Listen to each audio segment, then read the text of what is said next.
সঠিক যোগাযোগ লক্ষ্য অর্জনের সহায়ক। আসসালামু আলাইকুম। আমি খন্দকার রাকিবুজ্জামান। দীর্ঘদিন কাজের সুবাদে বিভিন্ন মানুষের সাথে মিশে দেখেছি অনেক দক্ষ লোক আছে, অনেক অভিজ্ঞ লোক আছে, কিন্তু সঠিকভাবে নিজেকে উপস্থাপন করতে না পেরে তারা খুব বেশি উন্নতি করতে পারে নাই। আসলে আমরা সবাই কথা বলি, কিন্তু আমাদের সবার কথা কি মানুষ সমভাবে শোনে? কারো কথা মন দিয়ে শোনে, আবার কারো কথা মানুষ এড়িয়ে যায়। তফাৎটা কোথায়? তফাৎটা হলো সাধারণ যোগাযোগ এবং কার্যকর যোগাযোগ। দর্শক, আজকে আমি আপনাদের সাথে যোগাযোগ এর ধরন এবং কার্যকরী যোগাযোগের বিষয় নিয়ে আলোচনা করতে চাই। চলুন শুরু করা যাক। প্রথমে আসি, যোগাযোগ কাকে বলে? যোগাযোগটা হলো এমন একটি প্রক্রিয়া যার মাধ্যমে একজন ব্যক্তি তার ভাবনা, তার তথ্য, অনুভূতি অন্যর কাছে প্রকাশ করা একটা প্রক্রিয়া। যোগাযোগের মাধ্যম পাঁচভাবে আমরা যোগাযোগ করে থাকি: কথা বলা, লিখে প্রকাশ করা, ইশারা, ছবি দেখানো এবং প্রযুক্তির মাধ্যমে। এবার আসি যোগাযোগের ধরন নিয়ে। যোগাযোগ সাধারণত তিন ধরনের হয়। একটা হলো আন্তঃব্যক্তিক যোগাযোগ। সেটা হচ্ছে একজন মানুষ সে নিজের কাছে নিজে প্ল্যান করে সে কি করবে। যেমন ধরুন, আপনি চিন্তা করলেন যে আগামীকাল আমি শপিং করব, আমি খেতে যাব, বেড়াতে যাব। এটা হলো আন্তঃব্যক্তিক যোগাযোগ। দ্বিতীয়ত হলো ব্যক্তিক যোগাযোগ। ব্যক্তিক যোগাযোগ হলো একজন ব্যক্তি বা অন্য ব্যক্তির সাথে যে যোগাযোগ আমরা করে থাকি। যেমন বসের সাথে কথা বলা, ইমেল করা, কাস্টমারের সাথে কথা বলা, এগুলো হলো ব্যক্তিক যোগাযোগ। তৃতীয়ত হলো গণযোগাযোগ। সেটা হলো যেমন টিভির মাধ্যমে, সংবাদপত্রের মাধ্যমে, অর্থাৎ বিভিন্ন প্রযুক্তির মাধ্যমে আমরা যদি কোনো তথ্য বা কোনো মেসেজ বিভিন্ন মানুষের কাছে প্রচার করে থাকি, সেটা হলো গণযোগাযোগ।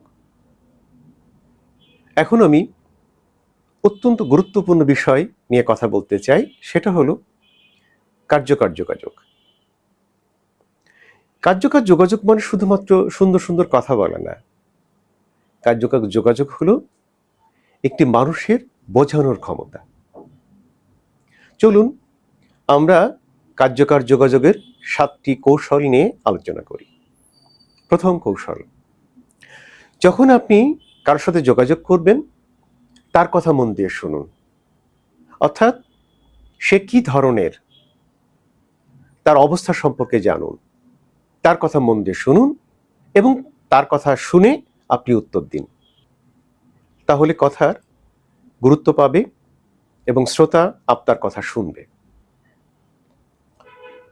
দ্বিতীয় কৌশল, চোখের ভাষা, আই কন্ট্যাক্ট। যখন কথা বলবেন চোখে চোখ রেখে কথা বলুন, মাটির নিচে অন্যদিকে তাকিয়ে না। চোখ রেখে কথা বললে আত্মবিশ্বাস বাড়ে, আস্থা বাড়ে এবং আপনার কথার গভীরতা বৃদ্ধি পায়। কৌশল 3, কথা বলার গতি এবং বিরতি।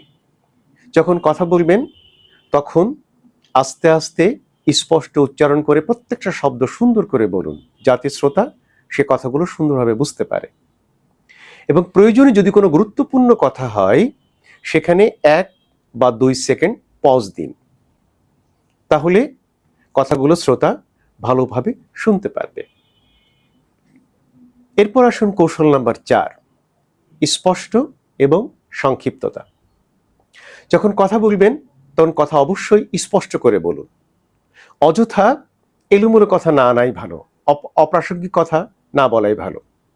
স্পেসিফিক যে বিষয়ে বলতে চান সেই বিষয় নিয়ে কথা বলুন এবং অবশ্যই কথাগুলো সংক্ষিপ্ত করুন, কারণ আজকাল এই যান্ত্রিক যুগে আপনাকে কেউ সময় দেবে না।